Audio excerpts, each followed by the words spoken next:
Make sure you guys hit the subscribe button if you guys are enjoying the content that we're throwing up. And make sure you guys hit the like button if you enjoy the video. And yeah, let's begin. Okay, so getting into Batman Superman #1, right? The story of the Shazam Who Laughs. This is a really cool story because this fits in nicely with Scott Snyder's Dark Knight's Metal. Now, with Williamson, I don't really worry about making sure things fit into continuity, but there are writers where you do kind of worry about that, right? For those of you guys who are finishing Superman Unity Saga, which we'll actually do the second video, or I guess the first part of the conclusion, we'll do that today as well. Brian Michael Bendis just kind of yanks out an ending out of nowhere, or part of an ending out of nowhere, and is like, it's the day is saved, and it's kind of like, okay. But with Williamson, I never really worry about that. With a lot of writers, when they do tie-ins or they do like a follow-up to an event, they'll in turn like start crafting a story and change things, almost like they're genuinely aware of the original story, but never actually read it. And that's one of the things that I was, that there is pause to be concerned for. But again, with Williamson, we don't really worry about those kinds of things, right? I mean, the guy's an outstanding writer. The guy keeps everything in continuity. I definitely dig his work. And so what this does is it initially takes place in the dark multiverse itself, and it picks up basically with Superman. Now, of course, Superman is summoned to the Justice League Watchtower basically by Batman. And again, this works really well because when it comes to Batman and Superman, they're kind of the 1-2 punch of the comic book community, right? I mean, and when I say comic book community, I mean like in general, including Marvel, DC, like Valiant, the whole 9 yards. Like they are the 1-2 punch insofar as like they're the two guys, right? Like they're the two guys that you always call. When Batman and Superman team up, then you usually get spectacular stories out of it because it's brain and brawn. And so when this takes place, when Superman like actually gets out there, he gets into the Watchtower only to find that basically everybody's been killed. This is the cool thing, is because if you remember during the Batman Who Laughs one-shot comic, the tie-in to Dark Knight's Metal that gave us his origin story, this is what he did, right? We don't really know exactly how he did it. We just know he did. That he went through and essentially like killed all the members of the Justice League, right? So like Hawkman, Hawkgirl, and then you have like Martian Manhunter, and you've got Wonder Woman and the Flash and everybody, like they're all literally just dead. And when Superman had walked into the Watchtower, because of the fact that the whole place had been flooded with a kryptonite gas, he was immediately dying, right? Like it was immediately the end of him. Like this whole place is flooded with kryptonite gas. There's no way for you to get out of here. You're going to die. And so it's kind of a precursor to everything, right? Because we know that following this little bit of an introduction, that in turn, what he'd done is he had kidnapped Jonathan Kent and Lois Lane and then brought them to the Watchtower and then infected both Jonathan Kent and Superman with black kryptonite, which of course drove them insane, and they tore Lois Lane apart. And so it's kind of interesting because this was really done to incapacitate Superman. It didn't really lead to his immediate death, but like it was designed to incapacitate Superman and then turn him into his darker self by using black kryptonite. And the whole reason why the Batman Who Laughs did this was because he was kind of like, I was just curious what you would be like if you were like your darker self. Again, it's really twisted and it's really more screwed up. But what this does is it jumps to Earth Zero. Now, this is where the main story basically begins to pick up. And what you have here is Commissioner Gordon summoning Batman himself. Now, when he summons him, Batman also just sort of kind of talks, right? And Commissioner Gordon thinks he's talking to him, but Batman is basically running over everything that had happened since the events of Dark Knight's Metal. That after that story where it seemed like all the Dark Knights had basically been defeated, the Batman Who Laughs survived and then kind of started going through with this campaign to try to make Batman into his darker self, to kind of present this idea that Batman could only ever be happy if he basically gave in to his darker side, right? So very similar to the Killing Joke, right? The Joker's desire to show that all it takes is one bad day for a person to snap and become just like him. Now, of course, it didn't work for Batman. He ended up staying and becoming a good guy, I guess staying a good guy and staying his normal self, as we saw during the Batman Who Laughs parts 1 through 7 full story. But basically, he's running over all this and explaining it all to Superman. And that's kind of a funny thing here, is because you would expect that Superman would know all of this, right? I mean, we know that at the end of the Batman Who Laughs, that he's basically stuck in the basement of the Hall of Justice and he's being held prisoner there. But just because he's there doesn't mean that Batman explained everything to Superman. And it could be that Batman just took him there and threw him in, right? Because any member of the Justice League can access the Hall of Justice, right? I mean, they're part and parcel to the team. They can come and go as they please. And so it's a cool little bit of a thing here, because basically all this stuff is sort of explained to Superman insofar as like the danger of an alternate reality version where there's a Batman who has all of his intelligence and all the Joker's insanity and can use that to achieve whatever goal he wants. Now, the meat and potatoes for why it is that Commissioner Gordon summoned Batman here and really Superman by extension is because there's a little kid named Danny Miles that's gone missing, right? He's been missing for a little while. His parents are freaking out and it's, hey Batman, like we need it, to be sorted out. And Batman summoned Superman here to basically talk to him and to help him with this case. Now, one of the cool things about this is that this is actually the first time in the history of really since the New 52 that Superman has met Jim Gordon. It's a pretty awesome little moment to go on here. No, I'm just messing around. Somebody, somewhere out there, somebody is furiously typing away on their keyboard, like freaking out, like, no, that's not true. I found something Rob is wrong about. Yay! Like, it's interesting. I imagine there's somebody losing it right now. But the whole reason why Superman was summoned here by Batman is because this is kind of Williamson touching on Tower of Babel. And it's cool, right? He doesn't explicitly say it. And even in the aftermath of Tower of Babel, while it wasn't referenced all the time, like, the stage had basically been set. This idea that Batman had protocols to take out each member of the Justice League if they lost their mind and they went rogue. And that's kind of what Williamson hits on, right? Like, Batman literally asked Superman, do you have protocols on what would happen if I became evil? Like, if I lost my mind and decided to take everybody out, are there any protocols there? Like, do you have any way to make sure that I wouldn't use anything against you? And it's kind of a funny thing because at the outset, you would think, well, yeah, I mean, Superman's protocol is to just punch Batman's head off, right? I mean, just like, it's like Mr. Sunday Movie said, like all the ways Superman could kill Batman, right? Like do this thing and then kick his head off, like, or punch his head off, or like rip his head off, or something like that. Like all the different ways to pull that off, which is actually a pretty amazing video. You guys should all go watch that. But the fact remains, is Batman sort of asking the question, what are you guys going to do if a time comes when with all my knowledge and all my understanding of your weaknesses and your strengths, I basically go crazy and I decided to take all of you guys out? And the response to Superman really seems to be, we don't have one because we trust you. And that's cool and everything,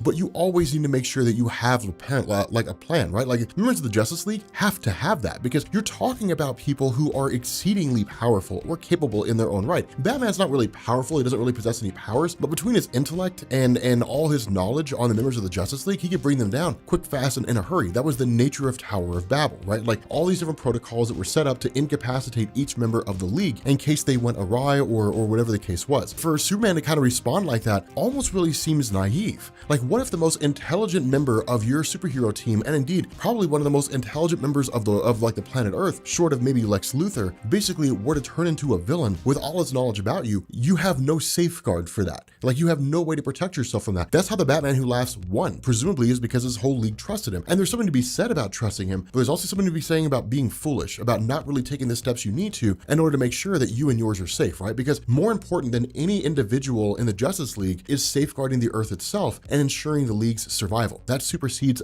everything, right? So you kind of have to make sure all that is set in stone. Now, when this happens, of course, they end up traveling down to this great big huge hole where it seems as though Danny Miles has basically gone to, or at least where it seems like a place where he would have been taken. And when they get there, of course, there's all these mech bots essentially that were brought in here by the Batman Who Laughs, and they're all taken out pretty easily. What this does is this leads into essentially like this big makeshift place where the Batman Who Laughs was operating out of. And it's not really even makeshift. I mean, it's built and designed pretty well, but where the Batman Who Laughs and the Grim Knight were functioning, that's what this is. And this is a cool thing because we never really saw the tried and true layer of the Batman Who Laughs, right? We never really saw the tried and true layer of where he worked out of. We know he did, and we saw little glimpses here and there, but it's cool to essentially see the whole thing, right? It's cool to see like this entire thing in terms of where he was functioning and what he was doing. But like all these different, you know, like battering molds and all these different things, all these devices were designed for the purpose of having essentially remnants of the Batman Who Laughs serum, as well as things like green kryptonite to take out Superman. And so it's obvious the plan of the Batman Who Laughs was much grander than simply just incapacitating Batman. It would have put two queens on the chessboard, no pun intended, because what you would have had is a Batman Who Laughs who has all the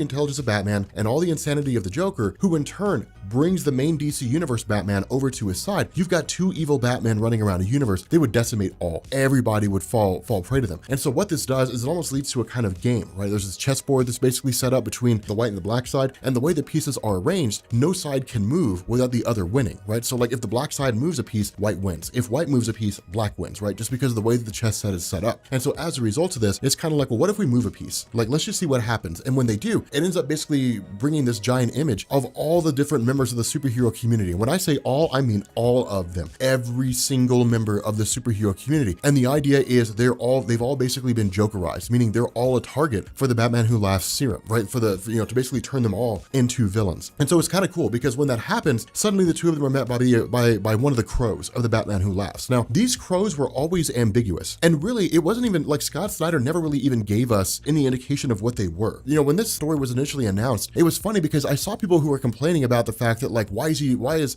Joshua Williamson changing these crows to be what they are, to make them into his own thing? But that's funny. Like Snyder never told us what they were. The fan base assumed what they were and then took that assumption as fact. And so it's interesting, right? Because I mean, we do that all the time, but it's sort of intriguing there. And so the result is that we basically have this crow who, of course attacks Batman and then basically starts talking to the two of them and saying that like the Batman Who Laughs took this kid from his family and basically hit him with a batarang that turned him into the person that he is now, turned him into a crow. That he changed this kid into what he is, forced him to start wearing this costume, and basically like, you know, used him in the various missions that he had. And so where you have Superman who addresses this kid as Danny Miles, the kid says, you don't understand, I'm not Danny Miles. Like he took me, like the Batman Who Laughs took me from where I was and freed me. Like I'm not upset about where I am. I'm not sad about being where I am. I don't want to go back home. Like I'm free. Like do you guys not recognize me? My name's Billy Batson. And so this is crazy because what we get is the Shazam Who Laughs. And this is awesome because Billy in turn shouts the word Shazam and then basically like becomes this insane powerhouse and asks the question, I always wondered what it would be like to beat the crap out of Superman. And actually what he's got in his hand is to stab him with one of the Batman Who Laughs batarangs. This is amazing because like the notion of a Shazam Who Laughs, right? I mean, you know, Superman Who Laughs would be cool, but Shazam is a fan favorite. You guys love him. And so like you take like Shazam and then you turn him into basically like a Batman Who Laughs character. Oh, it's beast. It's amazing.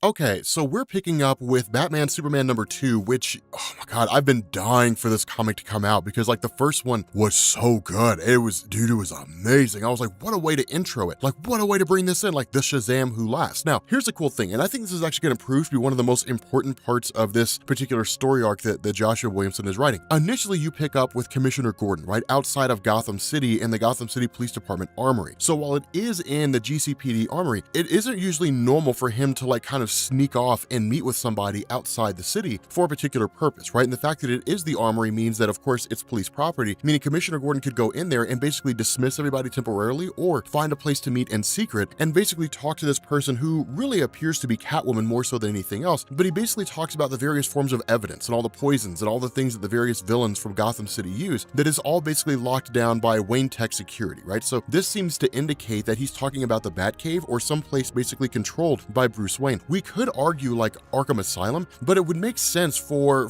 Commissioner Gordon to be able to just go into Arkham, but there is also a lot of red tape, right? I mean, Commissioner Gordon isn't really like the warden of Arkham, so he couldn't just walk in there and take what he wants. He would need a warrant in order to be able to access that information. It looks like he's talking to Catwoman because he's basically saying like, not even Commissioner Gordon has access to these things. It's impossible to get past except for this one particular person. And the reason why I say Catwoman is because she's like the greatest thief in all of Gotham City, right? And I would probably say probably the world. I mean, I don't think that DC's really broken down the level of thieves in terms of how they compare to everybody else, but nonetheless, at this point, it transitions to the actual fight between Shazam, Superman, and Batman. And this, I think, is really what you guys came to see.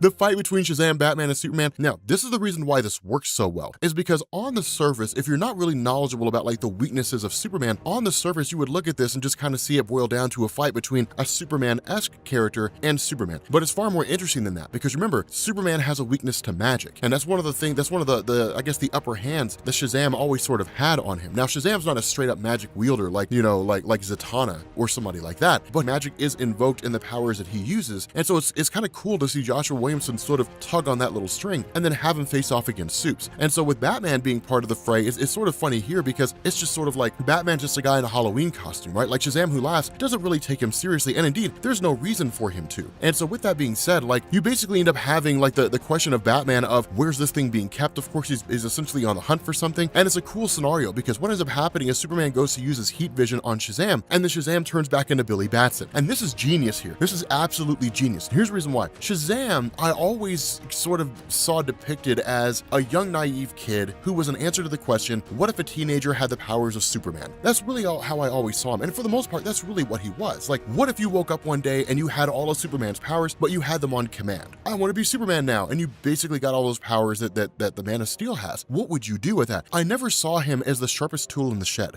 I never saw him as very good at like trickery and deception or anything like that. And mostly because of the fact that the way he's been written over the years isn't really exactly like Superman. It's more so that he has other people who were smarter than him to basically kind of help him and aid him, right? So you got like the Wizard Shazam who can go to for guidance. In more recent years, you have the Shazam family. He even learns lessons from like Black Adam, who's exceedingly old and has a lot of like battle-hardened wisdom to sort of impart on Shazam, albeit by beating the crap out of inside of him. So the fact remains that there are a lot of teachers in the world of Billy Batson, and so I never really saw him as a kid that needs to learn more than how to like defeat this particular foe or to use his brain in some smaller fashion. What he does here is genius because he tricks the heck out of Superman. He's just like, dude, Superman, I'm sorry, man, I don't know what's going on. I get these weird visions and nightmares and things like that. You got to find a way to help me. And then it's just like messing around, got Superman to lower his guard, and then turns back into Shazam again, right? Like, this is genius. And this is one of the coolest things about bringing in characters from the dark multiverse, is it gives us iterations of the characters that we don't normally see. That while Billy Batson is by no means an idiot, he's certainly not like super good at like tricking people and using like espionage and subterfuge to get what it is that he wants. But doing that here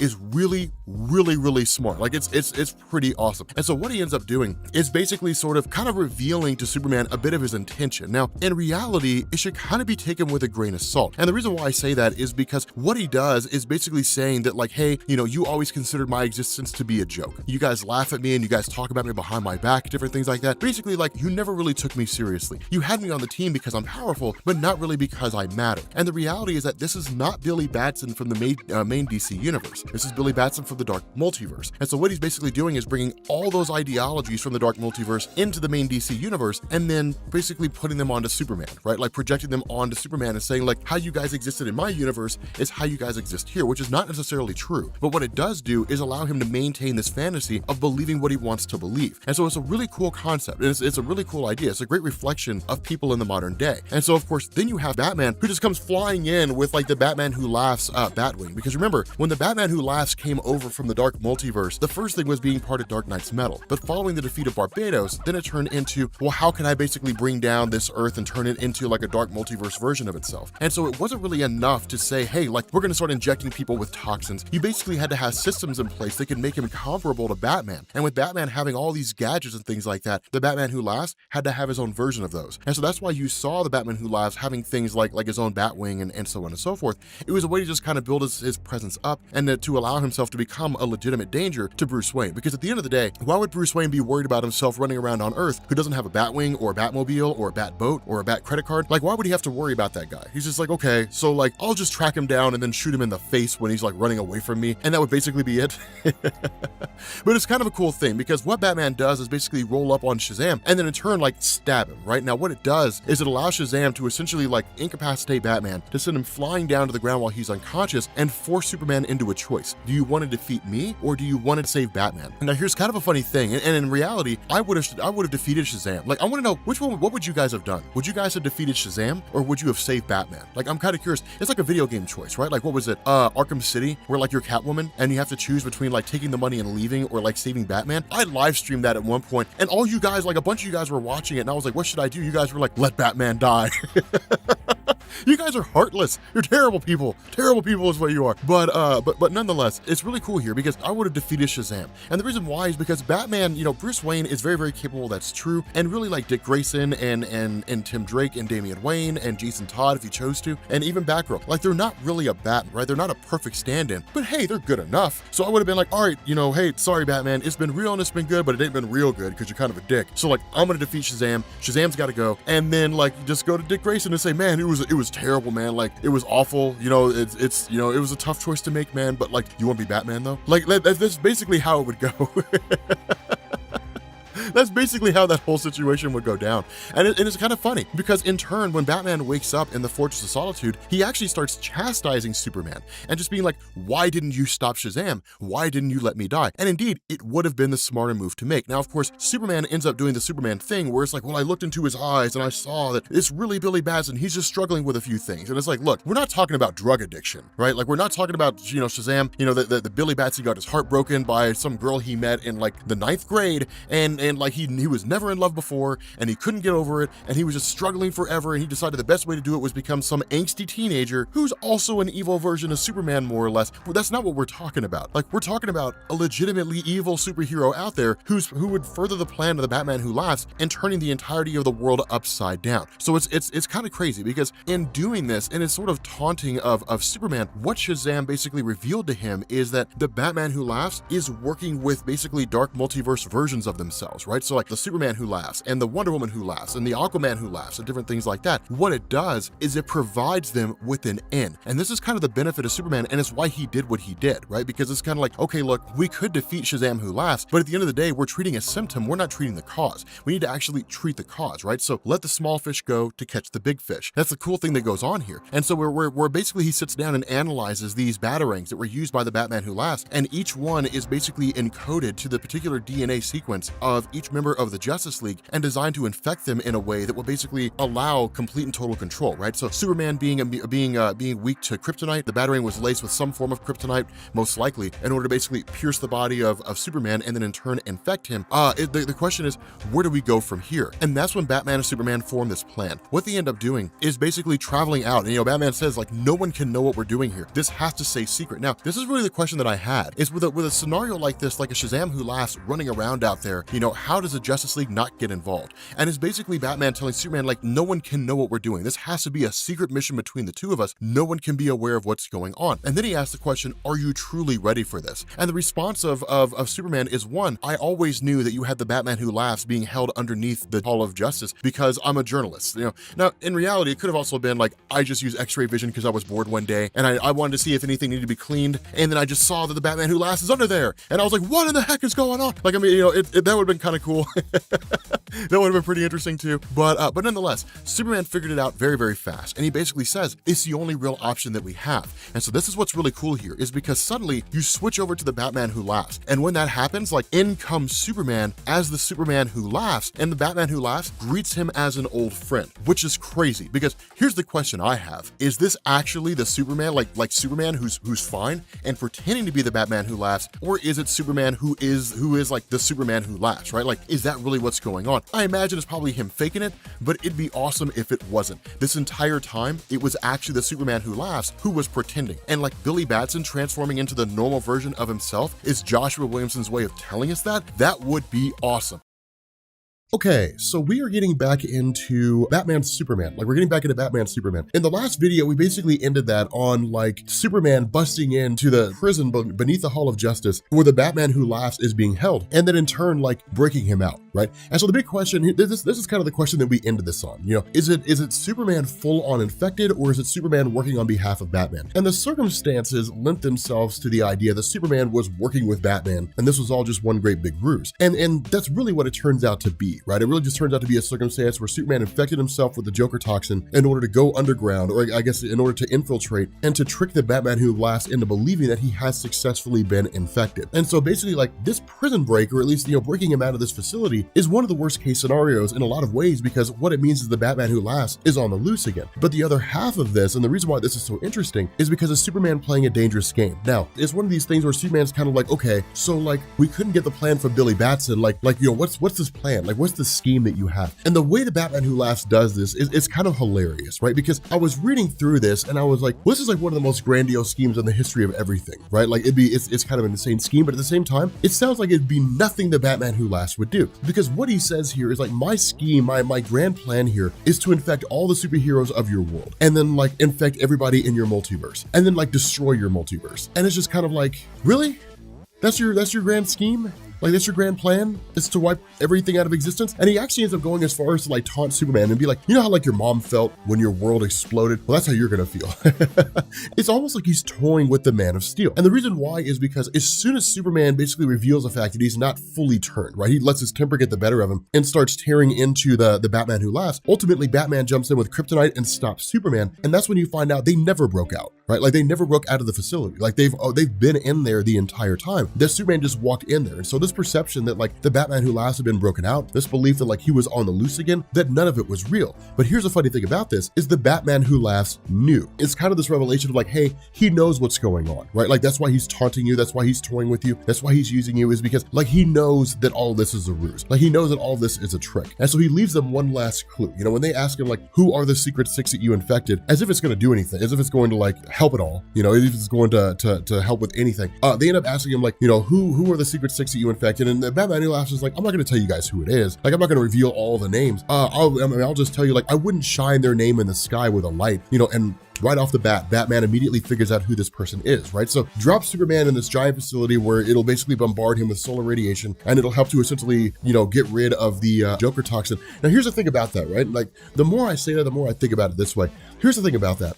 If Superman was infected with the toxin of the Joker from the DC universe, right? Not even Batman Who Laughs, but the main DC universe, and he was cured of it, it would stand to reason the following: that Batman would use his intellect to figure out how to adopt a faster cure, to find a way to basically cleanse the Joker toxin from Superman as fast as possible. Plus, yellow sunlight, Now, I guess the only other alternative besides that is to just like put Superman in a capsule and shoot him into the sun. The problem is, he kind of needs them. And so basically racing over to Gotham City, this is one of the things I like about this, because Williamson does not ignore some of the stuff that happened in the Batman Who Laughs, right? Like, that's one of the things that you guys will see when it comes to different crossovers. Those of you guys who are new to comics, and people who have been around in comics for a long time will tell you this is true, and it is the bane of almost any comic book fan's existence, right? Like, it's the one thing we hate the most. Like, it's the one thing that people are pissed off about with Brian Michael Bendis, which rightfully so, because Bendis is writing Superman, that basically ignored everything that was done, in Action Comics and Superman before him, which kind of sucks because it was some amazing storytelling. Like, fans were pissed, but still, it's one of those things where writers will come along and they'll ignore the work before them. They'll ignore the previous work, and then like fans will kind of feel like they're left hanging, right? Because they're part of this like cohesive story, and then suddenly it just gets cut off. It pisses us off to no end, to be honest. is really what it is. But this basically picks up after the events, or at least it really ties into the conclusion of the Batman Who Laughs, because what we saw at the end of that story is that the person who was infected was Commissioner Gordon, and that Commissioner Gordon was in fact the first person in the main DC universe to be infected by the Batman Who Laughs, right? Like, I guess aside from Batman himself, following that, like, Commissioner Gordon was the first one to be infected, and he's been infected the entire time. And you end up learning the whole thing was a ruse, right? When he was like, Batman, Superman, come help, some kid's been kidnapped, and we need to track him down. That none of that was real, that it was all basically just like this big scheme. That was part of the big scheme that was thought of by the Batman Who Laughs in order to put Batman and Superman, 1, to work together, 2, to get them to isolate themselves, and 3, like, to basically infect Billy Batson. And so it's solid insofar as Commissioner Gordon is probably a person that you wouldn't expect. Now, the big question to ask here is, why was Commissioner Gordon infected? Like, of all the people to infect, why Commissioner Gordon? Because what can he do, right? He can, what can Commissioner Gordon do in this scenario that could really change the game, right? That could really put things in a circumstance where it would somehow, like, change the landscape, right? Like, why Commissioner Gordon? Because he's basically just a guy who's a cop. The cool thing about this comes in the form of Superman, who basically says, the Batman Who Laughs just wanted to prove he could infect your closest friend, that he could get to the people closest to you. But here's kind of the issue with that. Like, here's the issue that I have with that. And I don't mean for this to turn into like a great big huge criticism of the Batman and Superman, by no means. Like, I love this story to death. But here's one of the things that kind of strikes me as strange about that is that was basically already established, that like the Batman Who Laughs can hit you closest to home, right? That was the whole idea behind the entire Batman Who Laughs miniseries. Like, there's no safe place, right? Like, if he wants to come for you or the people you care about, he will, right? So that's already established. It may just be one of those things where Williamson is kind of establishing that for people who never read the Batman Who Laughs miniseries, which I don't know why you wouldn't. It's an amazing miniseries, but like anybody who didn't read that, kind of bringing that in. But what it does do is it basically says that like the individuals who are being infected by the Batman Who Laughs is being done for a strategic purpose, right? So I don't think it's simply just because of the fact that it's Commissioner Gordon and he's a really good friend of Batman. I think there's other reasons behind this. I think there's a bigger motivation behind this in terms of why Commissioner Gordon was infected here. Now, here's the other cool thing that kind of comes out of this is you end up having like one of these mech suits that comes descending down onto Batman and Superman. Superman uses his frost breath and freezes it. Now, somebody here correct me if I'm wrong, and I may very well be, but somebody correct me if I'm wrong. We haven't seen Superman use his frost breath for quite some time, right? I wouldn't go as far as to make the statement and say that like he hasn't done it like in the entirety of New 52 or DC Rebirth. I'm not going to make that statement. I'm honestly, I can't remember that far back, but I feel like we haven't seen him do it over the course of Rebirth. It's kind of cool to see, to be honest with you guys. Like, it's cool to see him use his frost breath. I don't know, maybe he used it recently. I'm not 100% sure. I don't remember him using it during Bendis' Unity Saga. I don't remember seeing him do it before Bendis took over on Batman or Superman. I don't remember seeing him do that. Like, I don't recall that. It's just kind of a cool little small thing to see. Jim Gordon's taken out pretty quickly, right? He's taken out quite swiftly. And that was the expectation, because what this does is it forces Batman to think differently. You know, his response here is, okay, if the Batman who laughs thinks like me, then it's time for me to stop thinking like me. And it's time for me to stop thinking like him, right? Because it creates a circular pattern. If Batman sits down and says, okay, so the Batman who laughs is basically me, I'm going to think like him, which is thinking like me, which is thinking like him, it creates a circular pattern where he never gets out of it. So it's like, let's nip that in the bud. Let's think like what Superman would do. What would the Superman do here? Like what would he do in this circumstance? And it's really kind of cool to see, because what it is it's Batman basically deferring to Superman's logic. It's Batman deferring to him and saying, okay, like one, we're going to take Commissioner Gordon to the Fortress of Solitude where nobody else can get in here, right? Where everything else will be fine. And then like, we'll go with what Superman would do here, because it's the Batman who laughs, not the Superman who laughs, right? So it's kind of a cool thing. The problem with this is that Commissioner Gordon was a Trojan horse. That's exactly what Commissioner Gordon was. Commissioner Gordon was designed to, was basically, that's the reason why he's here, is because he knew that Batman wouldn't kill him, right? The Batman who laughs knew that Bruce Wayne would not kill Commissioner Gordon. He's going to take Commissioner Gordon to a place where he believes the Batman who laughs can't get to him, which would be the Fortress of Solitude, right? Because the only people who can get in there are people who are explicitly given access by Superman, right? You can't just have any swinging dick walking up to the Fortress of Solitude and just being like, open sesame, and then like it opens up and they walk in. Otherwise, what would be the purpose of calling it a fortress? It'd just be like, you know, a giant place in solitude is what it would be called. Like, you know, a relatively well-hidden location in solitude. That'd kind of be what you would have to call it. The idea here is that with that being the case, with the Batman who laughs knowing that, and knowing Bruce would make that move, that leads to him bringing Commissioner Gordon to the Fortress of Solitude, which in turn basically brings out Jaime Reyes. Now, here's the thing. All right, here's the interesting thing about this. I feel like Jaime Reyes fans are probably gonna like hit the roof and be insanely happy, and rightfully so, right? Because here's the thing about Jaime Reyes. Jaime Reyes, I think, was really, really cool after Infinite Crisis, basically when he popped up, you know, when he became like the new Blue Beetle. He was really cool as part of that whole story. The issue with Jaime Reyes is I feel like in recent years, he's kind of just gotten the rebuff, right? It's just kind of like, he's a guy who's there. Thanks for watching, guys. Peace. Like that's basically it.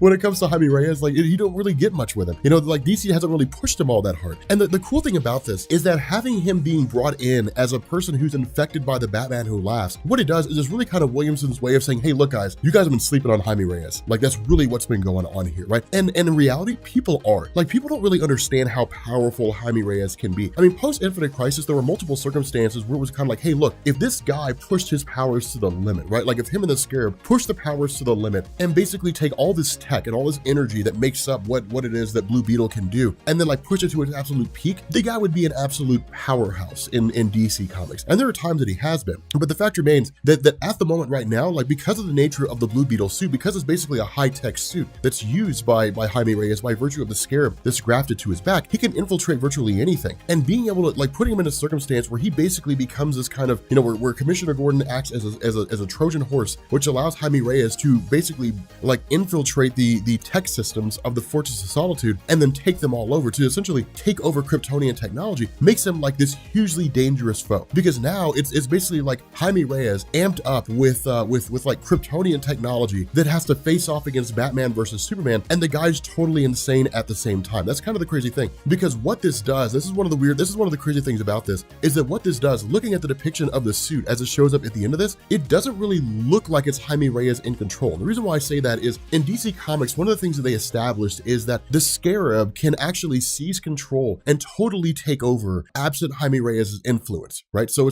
it almost becomes this kind of Bruce Banner Incredible Hulk thing, right? You know, where like the Incredible Hulk takes over and Bruce Banner can't really stop him. It's similar to that, not identical, but it's something akin to that. But the Scarab basically takes over and becomes like, it literally grows in size, it becomes bigger, it gets like these spikes and all this crazy stuff looking on his back. That's kind of how it looks at the moment, you know? Now, again, this is probably one of those circumstances where this form is achieved by the two of them working in tandem because they've both been infected, right? I mean, infected with a Joker toxin, because of the fact that the Scarab is grafted to the spine of Jaime Reyes, you infect one, you infect the other, right? You can't really get away with only infecting one of them and then the other one's just kind of there. As a result of that, Batman and Superman are taken out quick, fast, and in a hurry. But being able to infiltrate Kryptonian technology in turn allows Jaime Reyes to infiltrate the rest of the world's technology, right? To infiltrate the Hall of Heroes and all that kind of stuff. And this is one of the cool things that goes on here, is because what this does is it ties into villains of the year. It ties into Scott Snyder's Justice League, because for those of you guys who are watching Scott Snyder's Justice League, you have Lex Luthor, who's basically the apex predator now, like this, you could call him a human if you want to,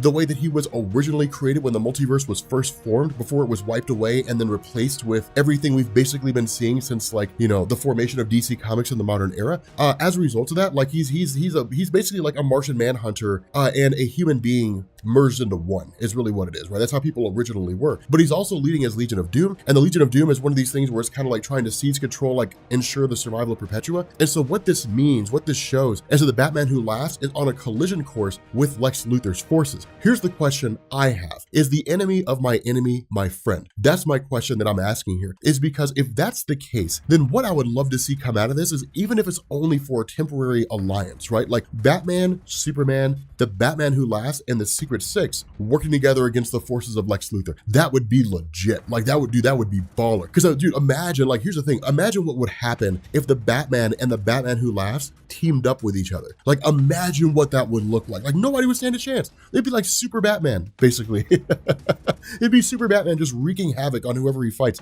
It'd be pretty cool. It'd be pretty solid. Okay, so we're picking back up again with Batman versus, not really Batman versus Superman, Batman, Superman.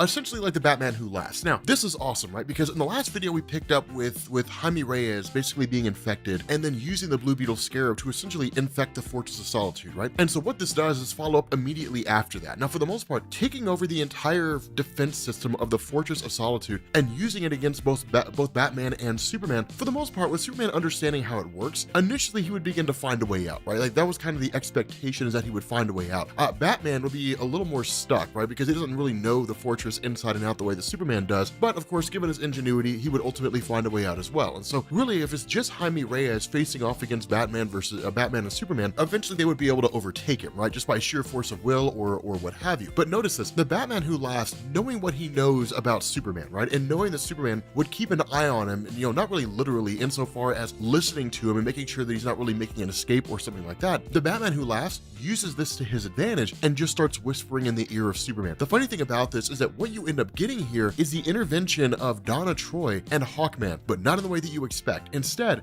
they're siding with the Batman Who Laughs. And this is a crazy thing, because it's interesting in this scenario, because as best we could tell, this is actually Donna Troy from the main DC universe, right? And the reason why is because what she says, of course, kind of lashing out at Superman, saying, for everything that you've done, right? This is for Wally, this is for Dick, this is for Roy, this is Heroes in Crisis stuff. And this is one of the reasons why stories like that, you know, why we cover those events, is because it's one of those kind of stories where, yes, it can be read in isolation, but also because it would be referenced with regards to things that go on in the future. And that's exactly what's happening here. No one really knows what was going on with Wally West. When it comes to Dick Grayson, he was shot in the head by KG Beast, right? We covered the story of Batman fighting KG Beast and the reason why that happened, but Dick Grayson changed his name to Rick, and he's basically trying to live a normal life, and ultimately suffered like brain damage and like memory loss and things like that. So he's essentially out, and Roy Harper died during Heroes in Crisis. And so because of the various escapades and because of the various actions of Batman and Superman over the years, whether they intended to do good things or not, it's resulted in casualties. And one of the things that Donna Troy hits on here is that the role they play, right? Superman being this figure of hope and Batman being this dark knight, that while they are inspiring in their own way, they inspire people who are essentially ill-equipped to become superheroes to join their cause and then march off to their dooms, right? But we'll talk more about Hawkman here in a second, because what seems to be going on with him is not actually what's going on with him. And it's actually a really cool reference that Joshua Williamson is pulling out here. But again, like what we end up learning here with Commissioner Gordon really sort of, you know, speaking to these guys, is that everything that's been going on here is simply one piece of a much bigger puzzle. And we didn't really know what that puzzle was until just now. That what he basically says is, like, you know, when Superman's telling Donna Troy, like, Batman Who Laughs is going to wipe out everything on Earth, the response to Commissioner Gordon is, well, it's just a purge, is what it is. It's getting rid of the weak and only keeping those who want to see the truth, right? Who want to have their eyes opened. And so what he basically says is that, like, what he needed was an object from the dark multiverse. What he needed is what used to be the Justice League satellite from the dark multiverse of the Batman Who Laughs. And what he'd done here, this is one of the coolest things ever. What the Batman Who Laughs had done here is he had modified the satellite of the Justice League from his universe, that where we can largely assume it functioned in the same capacity as the satellite in the main DC universe, right? Insofar as it's a place of monitoring and it's basically a place to kind of ensure that things that are going on in the world can be kept track of. Not in the sense that the Justice League's spying on anybody, but in the sense that, like, if there's different crises taking place around the world, they can respond effectively, right? Kind of a safety monitoring device. That what the Batman Who Laughs had done is he had modified it in such a way, using a combination of various metals, you know, ink metal, different things like that, that what it does does is it essentially can transform an entire planet, right? It can infect an entire world. That's the idea, is to bring it here and infect the entirety of Earth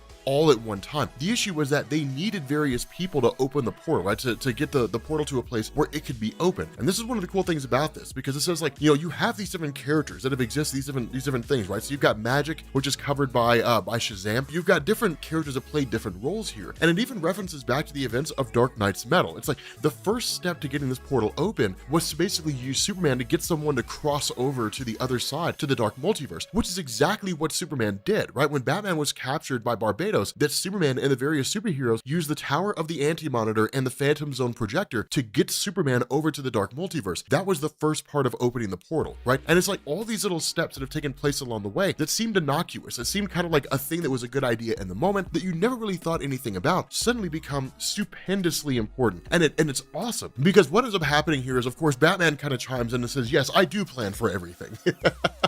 I'm Batman. Of course I plan for everything, which includes somebody stealing Commissioner Gordon's old Batman armor, which again is a reference to the New 52 to DCU when Commissioner Gordon became Batman after Bruce Wayne's supposed death during Batman Endgame, right? So like all these things that have taken place over DC in the last however many years, this is awesome. I love this kind of feeling of cohesiveness, right? I love these references, these callbacks to these old stories. It's a really, really cool thing. And so of course, Batman and Superman basically engineer their escape, you know, with Batman detonating this Batman armor that Commissioner Gordon used to use, and then the two of them sort of getting out there and saying, okay, what do we do next? And so what Superman reveals here is that as part of the Fortress of Solitude, and this makes perfect sense, right? Because one of the questions to always ask here is, what would happen if somebody like Lex Luthor infiltrated the Fortress of Solitude and tried to plunder all of its secrets? And Superman basically reveals that within the Fortress of Solitude is a kind of reactor, right? A core reactor. And that if something happens, if things go south in the fortress, you know, things basically begin to go awry, that what can happen is if the reactor itself is ever in a point of danger, then essentially, or at least in danger of detonating, that everything will basically lock down in the fortress, and the fortress will sink to the bottom of the ocean, right? So nobody gets in and nobody gets out. And that's their idea here. Their idea here is, okay, the infected individuals, for the most part, as they exist here, are locked within the Fortress of Solitude. So what we basically do is we initiate a countdown, we initiate a protocol whereby the entire fortress gets locked down and basically comes down here. We defeat everybody who's here, we stem the infection, and then when we're done, we basically, you know, initiate the failsafe that allows the fortress to come back up, and we basically save the day. It's a super smart idea, because what happens here is one of the funny things that goes on is the question is, okay, like Batman, can you handle your own against Donna Troy, right? Because we're gonna have to face against these guys. Can you handle your own against Donna Troy? And it's kind of funny because, you know, Superman's like, have you ever sparred with Wonder Woman? And Batman's like, yeah, man, we've sparred, and I had bruises for months.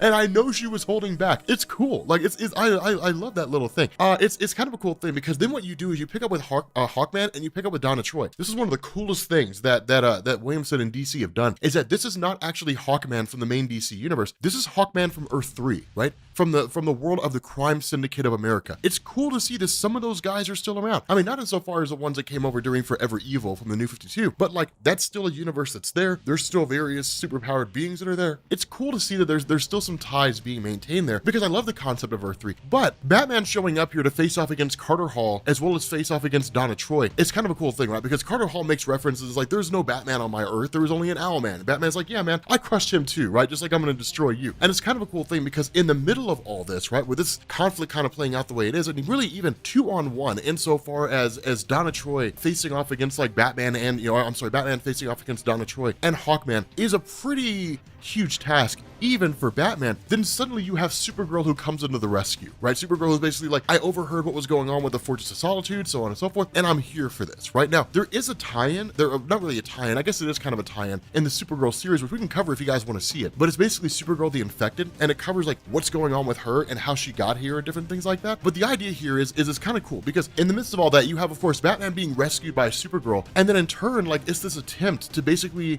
for Superman to speak with Jaime Reyes. And this is a very, very important thing, right? Because ever since Jaime Reyes took over the Blue Beetle from Ted Kord, right? Even before the events of Flashpoint, back during like Infinite Crisis and so on and so forth, when Ted Kord died, when you had Jaime Reyes becoming the new Blue Beetle, in a lot of ways, Jaime Reyes was kind of rejected across the board, right? By like a lot of fans who looked at him and was just like, he's not Ted Kord though, so I don't care, right? I mean, as comic book fans, we don't like it when things change, right? It's just kind of the nature of us as fans. It's always been that way. And the results of that is, in a lot of ways, Jaime Reyes was initially rejected, was initially rebuked by by Blue Beetle fans. At the same time, he was a character that didn't really know how his scarab worked. He didn't really know how his powers worked. And so while I wouldn't go as far as to say he was looked at as a liability by the Justice League, he certainly wasn't looked at on the same level as Ted Kord. And so in a lot of ways, it was just kind of like, what's this guy's place in the entirety of the DC universe? What's the point of Jaime Reyes as Blue Beetle? And it's kind of been this thing that's been holding over his head for eons, right? It's always kind of been that way. And so it's an interesting scenario because the response to Superman is, we don't just see you as a weapon. You're a member of the team. You're a member of the Justice League, right? You know, if we've ever done anything that led you to believe that wasn't the case, then I'm sorry about that. It was never our intention to do that. And so it's cool because it's kind of like, hey, look, man, like you're not as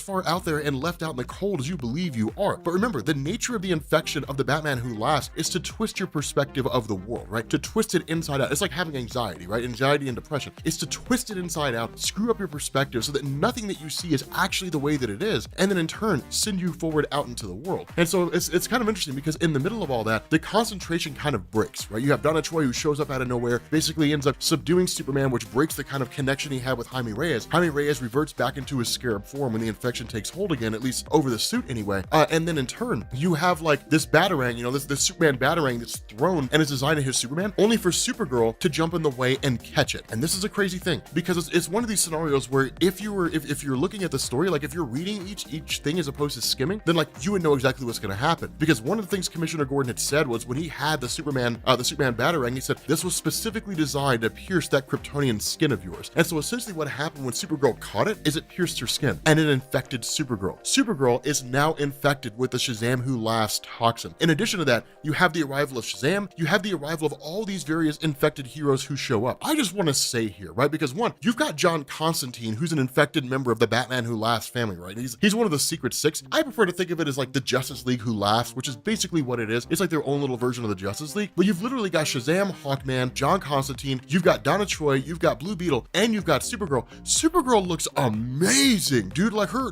design, like when she's infected, dude, it looks awesome, man. Like it looks really, really good. I think it's one of the coolest, the coolest depictions of a character, right? Because she just looks wicked, right? She almost looks like a combination between like Crush, which is the daughter, I think the daughter of Lobo, and like the Joker, right? It's a really cool concept, and I really love the way that it looks. But yes, essentially, the Secret Six is now formed. The satellite is brought in through the portal because the Secret Six have formed and opened the satellite. And basically, the Batman Who Laughs is in a position to infect the entire world. Okay, we are getting back into Supergirl Infected, which is to say Supergirl who is infected, like the Supergirl Who Laughs versus Batman and Superman. This is kind of nuts. But first things first, I do want to let you guys know that we have been dumping a whole lot of full stories recently, like making like mega full stories and different things like that. We did a whole bunch of full story videos with the individual story arcs from Green Lantern, but I want to start ramping up and covering Green Lantern again. So what we're going to do here is in the next couple days, we're going to take all the full stories we've done and combine them into like a mega full story. The people on Patreon already have it. They got it a few days early, but it's basically going to be like this 9-hour Green Lantern video. It's the longest full story video we've done. I'm curious to see how people respond to 9 hours. Like what I want to do, I want to max out the YouTube upload, right? The most you can upload to YouTube is 128 gigabytes. I want to see if we can do that. Like I want to see if we can like exceed that. I feel like it would end up being like a 15-hour long video, but I'm curious if you guys are going to watch 9 hours of Green Lantern. It's kind of nuts, right? Like that's an insane amount of content. But yeah, so getting into this, in the last video, we basically talked about how the Supergirl, how Supergirl herself had actually intercepted a Batarang that was meant for Superman to turn him into the Superman Who Laughs, and the result was that she was infected instead. This is kind of cool, right? Because this feels a lot, I don't know how many of you guys remember this far back, but it feels a lot like the Red Lantern Supergirl, and DC does that, right? You know, a little bit of exposition here, a little bit of explanation. DC does that with Supergirl. Kara Zor-El is one of these characters where she's been popular, but only under certain circumstances, right? The original run of her character was incredibly popular, right? Like the original Supergirl who was a backup feature in the Action comic stories, and then eventually got her own solo feature in the Adventure comic stories. She was really, really popular, right? But that was all before Crisis on Infinite Earths. The issue was that after Crisis happened, Superman went back to being the status quo of the last survivor of Krypton, right? And he couldn't be the last survivor of Krypton, like the last son of Krypton, if there was like another Kryptonian out there. So they ended up kind of getting like this weird other dimensional version, some kind of shape-shifting, manifesting thing that basically became the new Supergirl. It wasn't really the same. And then eventually Kara Zor-El returned when DC was like, whatever, just bring her back, who cares? And fans enjoyed it. But it's one of these things where like people don't really read her stories all the time. But if it's something kind of kooky and exotic that happens to her, like she becomes a Red Lantern or becomes the Supergirl who laughs, then people are really interested, right? And a lot of that's rooted back to the fact that during the Crisis on Infinite Earths story, she was more powerful than Superman, right? It was one of those things that DC had kind of hit on periodically for a while and then basically confirmed during the Crisis story. But this basically picks up with her kind of looking around after she's become the Supergirl who laughs, and then just sort of kind of taking on this stance of like, she's truly going to fix the world and she's truly going to make the world a better place. Now, here's the thing. Jody Houser's writing sometimes is really, really good. And other times it's kind of like, I'm not really sure where she's going with this. But I do love what she's doing here, right? Because when it comes to the various Kryptonians that exist in DC Comics, they always pull their punches, right? We've seen that happen multiple times, and it's been confirmed multiple times over the course of DC Comics that Superman pulls his punches. That if we saw Superman fight like outright with all the strength that he potentially has, he could potentially destroy the world, right? The cool thing about this is that her showing up and basically doing things like rescuing a bus and so on and so forth, one of the things that you kind of notice here is that she's kind of become the darker version of herself. Not really evil, but almost really just kind of like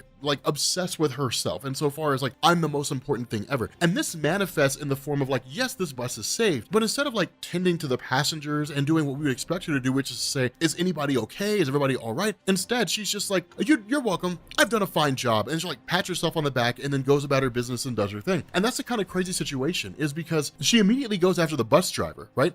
And the response here is like, these kids almost died, and it was almost because of you, right? There's no questions of like, what happened here? Did a tire blow out? Like were you drinking on the job? Like, none of those questions were asked. It's immediately the assumption that like, this guy screwed up and like, he now has to pay the price, right? It's a very heavy-handed approach, but it's almost kind of a criticism of like, I know what's right 100% of the time, right? Kind of adopted that mentality. What is it? Philip DeFranco said, why be informed when you have your opinion? It's that kind of concept sort of thrown into the comic insofar as she's just sort of she's carried away with herself. Now, the good thing about this is that Jody Houser strikes a balance. It'd be very, very easy to kind of go down like the hardcore political scene, but we get just enough to where it's like, okay, so she's basically become super arrogant and super self-obsessed, but not so much where it's like, all right, now I'm reading a political message. If it's done right, political messages can be amazing. A really good example of that, God Loves, Man Kills. If it's not really good, well, then you basically get the first 2 years of Marvel after All New, All Different. So, the cool thing about this is that, of course, Superman shows up here, and this is where things begin to shift. Because again, for anybody who'd been reading Supergirl for any real measure of time, the first thing they'll tell you is that during the events of Crisis on Infinite Earths, she was the last one standing, right? All the versions of Superman, including Superboy Prime, all those guys had fallen, and she was the only one left who was powerful enough to do really any kind of damage, or really even stand a chance against the Anti-Monitor. Now, she didn't save everything, right? That all basically came down to the Spectre, but at the end of the day, she basically outlasted everybody else. And people kind of look to that as the perspective of, she's stronger than Superman. When you take that and you couple it with a lot of the things we've seen confirmed along the way, between the time that she reappeared, after Crisis on Infinite Earths, going into like New 52 and DC Universe Rebirth and that kind of a thing, that she's just this really heavy hitter. And that's kind of what goes on here, is because she basically tells Superman, like, you're a half measure, right? Like, you could fix the world. You could punish the criminals. Like, you could go to all these people who are committing all these crimes and say, you're done now. And the response of Superman is, but that's not why I'm here. And that's the beauty behind the character of Superman, right? That's why Superman and Batman are such incredibly amazing superheroes, is because what you end up having here is a scenario where Superman's like, yeah, I mean, I could do that, right? But if he did, he'd become no different than like the crime syndicate from Earth 3. He would bend the world to his whim, right? It would be injustice Superman. We've seen that play out. Now, ultimately, it's this idea that like Supergirl kind of looks at him as a guy who pulls his punches. And the result is that she absolutely thrashes Superman. Now, she doesn't beat him within an inch of his life or anything like that, but it's made clear in no uncertain terms that she's not pulling punches. And if she chose to, she could absolutely pummel him. And that's kind of a big moment here. It's a pretty significant thing, right? Because it really kind of ties into the historical aspect that we've seen with her character, that she's more powerful than Superman. And so after he basically ends up falling at the hands of Supergirl, then you have Batman who shows up. And this is really like shady moment here, right? Like, it's Supergirl being like shady as hell, because like she makes this comment to him, where he's like, she's like, I'm not one of your teenagers you can control. How many of those kids have you gotten killed? And it's like, dang, man, like, dude, that's cutting deep. Drawn blood, son. That's pretty brutal. But Batman basically calls it for what it is. You're an impetulant child, right? Like you're an impetulant child with no patience who's basically been given these godlike powers and doesn't know how to control them. Superman sees you as his cousin, and that's nice and that's cute. I see you for what you are, a danger and a threat. No one knows what direction you're going to go in, if you're going to snap and just destroy everybody. And to a degree, that's kind of true, right? Superman has had decades to prove himself, to show what he is and what he's about. Supergirl is still relatively new on the scene. She's not brand new, right? She didn't show up in like 3 years ago or anything like that, but she certainly hasn't had as much time to earn the trust of Batman in the way that Superman has. And even with Superman, it took a long time, right? Batman doesn't really trust anybody. And so as a result of that, Supergirl basically immediately targets Batman, right? She takes out the Batwing, sends that flying down to the ground, rips the door off, and is like still hiding behind your toys. You know what that reminds me of? I don't know how many of you guys remember it, but it reminds me of Original Sin, right? When basically there was this story where you ended up finding out that Bruce Banner believed that Tony Stark was the one responsible for him becoming the Incredible Hulk in the first place. And so the Hulk manifests and kind of goes on this warpath, and like Iron Man is just like fleeing for his life, right? Like he's just like jumping from armor to armor, and then eventually gets his hands on the Hulkbuster armor,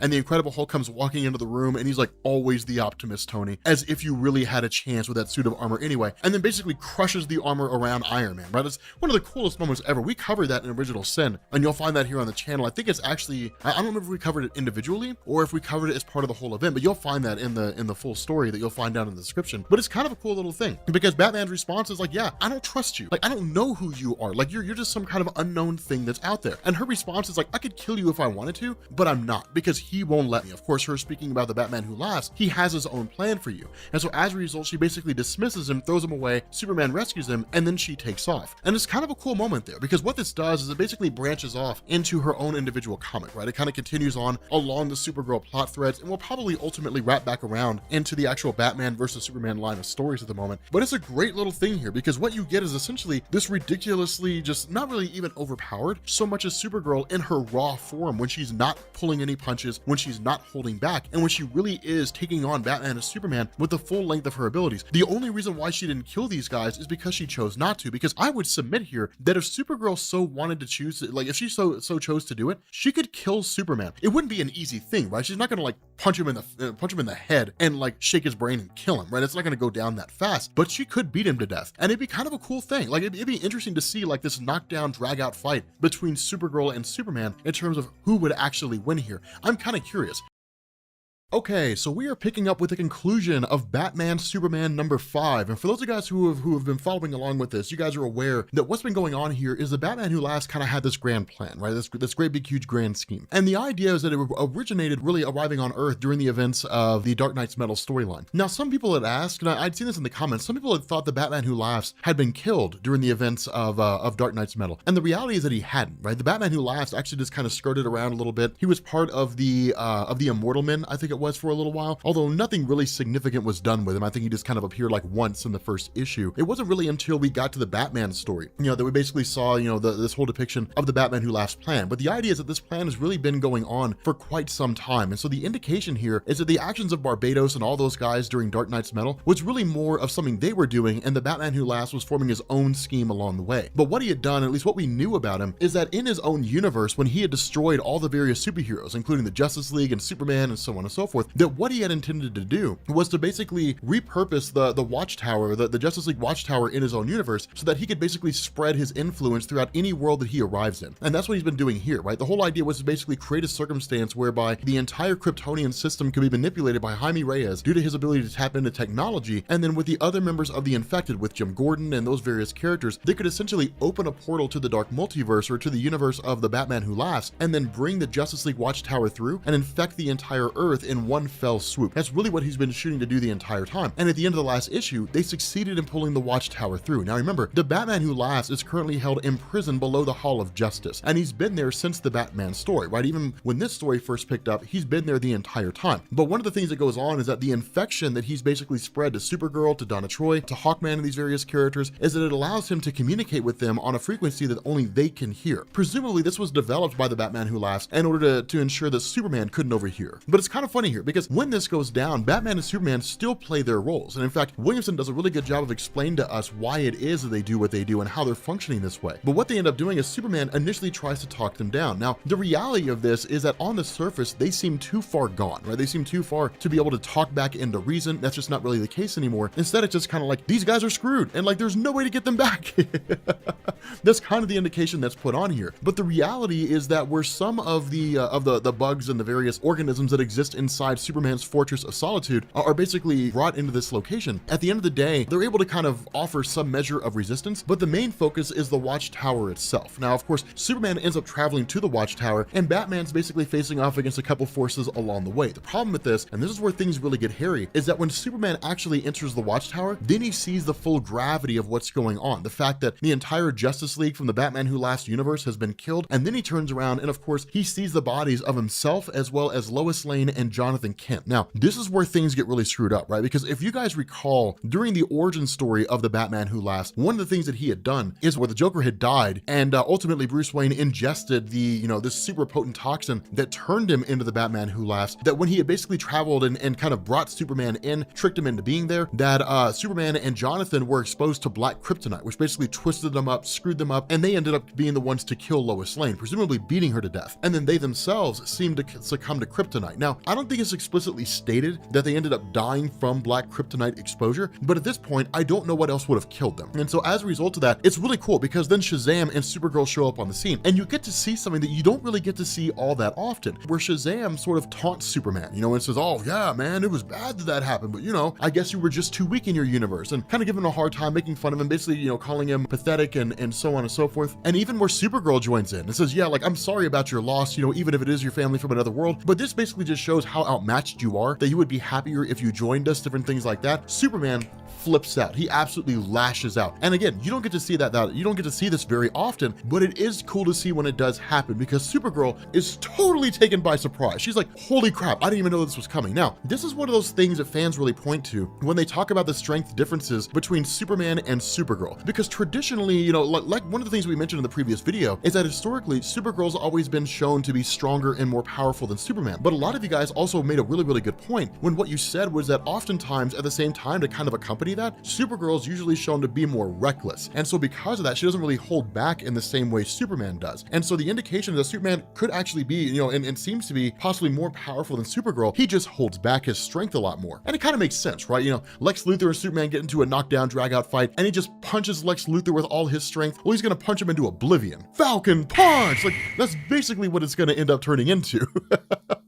Just punching the absolute hell out of him. And so because that, Superman usually holds back. But in this instance, he doesn't really have to because both Supergirl and Shazam can take it. The other part of this is very quick thinking on his behalf, right? Shazam trying to call down his thunder, Superman stepping out of the way, it ultimately ends up hitting Supergirl. It's cool to see these small little moments go down, but Superman is highly pissed off. And because of that, it's one of these things where he's at a precipice where he could snap. And that's really what the Batman Who Laughs has been looking for, to push Superman to a position where he can snap, right? Where he can break. Because if he can break, then he can be recreated, right? He can be put back together in a different way, presumably falling down that darker path. Now, for Batman himself, facing off against Jaime Reyes, of course, it's Batman, right? So he's always quick thinking on the spot. And so what he does is he looks at Jaime and he says, technically, your scarab can't really be infected, but you can, which means if you're infected, your scarab's not. So literally reaching into Jaime, yanking the scarab off and putting it on himself, basically he has all the powers of the Blue Beetle now. But it does allow him to basically take back control of the Fortress of Solitude, which Jaime Reyes has been controlling this entire time. And so from there, he ends up basically temporarily knocking out Commissioner Gordon and then starts talking to Superman. And this is where Williamson basically makes this really, really good point in terms of why they don't fall down the path of becoming bad guys. Because Batman starts to basically speak with Superman and saying, look, I get that you're angry. And so as a result of that, Batman kind of talks him down and says, look, you've got to chill, you've got to relax. If we end up becoming like the villains that we're facing, we'll be better villains than they ever were. The other part of this, and the reason why these stories work so well, is because Batman basically makes this statement, right? Superman always told Batman that you always worry too much. But the response of Batman is, I never really worry. Like, I've never really worried about things because I trust you. And that's a very important thing, right? Because what it shows is that Batman recognizes the strength of Superman, not insofar that Superman can punch really hard and fly fast. Those are things that Batman, of course, recognizes, but it's the strength of Superman's character. It's the fact that Superman is not so easily corrupted. And again, with the Batman Who Laughs universe, it's not only the Batman Who Laughs basically talked Superman into killing his family and he was just easily manipulated. They literally had to use kryptonite in order to turn Superman in that way, right? So Superman's almost this incorruptible thing. That's the whole entire nature behind Doomsday Clock, right? Superman is incorruptible. He can't be screwed up that way. And Justice kind of flies in the face of that, but it's Injustice. It's different. It's different. It's not the same thing.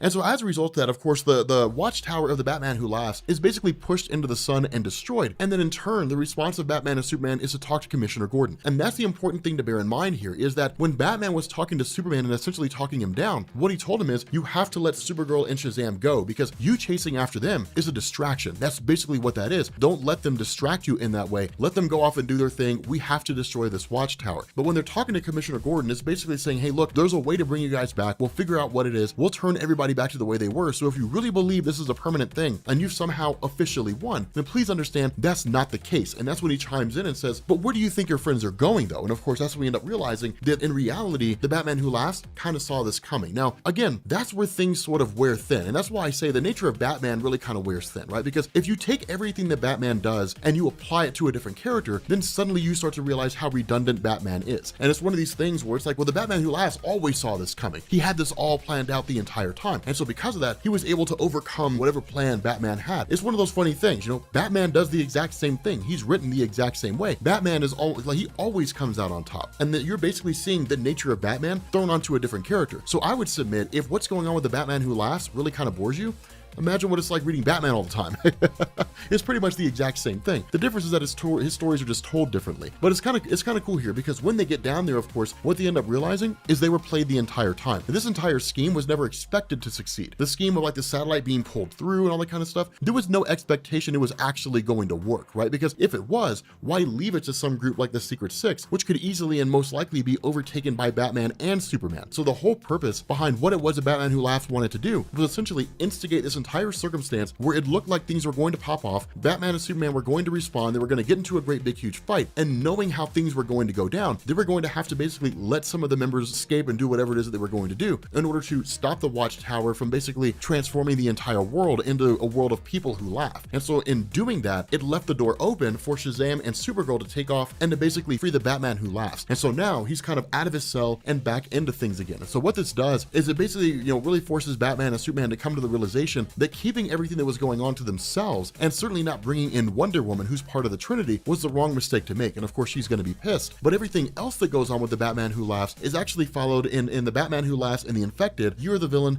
Hell Arisen, right? So it follows their own individual escapades over there. In my mind, the story's cool, but the whole concept of the Batman Who Laughs is kind of starting to wear thin. And it's really just kind of the same thing all the time, right? Like, there's a circumstance that unfolds, and somehow the Batman Who Laughs was always able to prepare for a circumstance that he didn't know was coming, right? It's like Batman. Batman prepares for things even if he doesn't know what's going to happen, right? So he prepares for unknown factors, which seem impossible, but when you're Batman or the Batman Who Laughs, you have the power of plot armor. With that being said, guys, we're going to bring this video to an end. If you are new here to Comics Explained, make sure you guys hit the sub button to become part of the Rob Corps. If you guys want to see my uncensored videos, my versus videos, and all my early access videos, make sure you guys go over to patreon.com/Comics Explained. And if you guys enjoyed this video, make sure you drop a like, and I will catch you all later.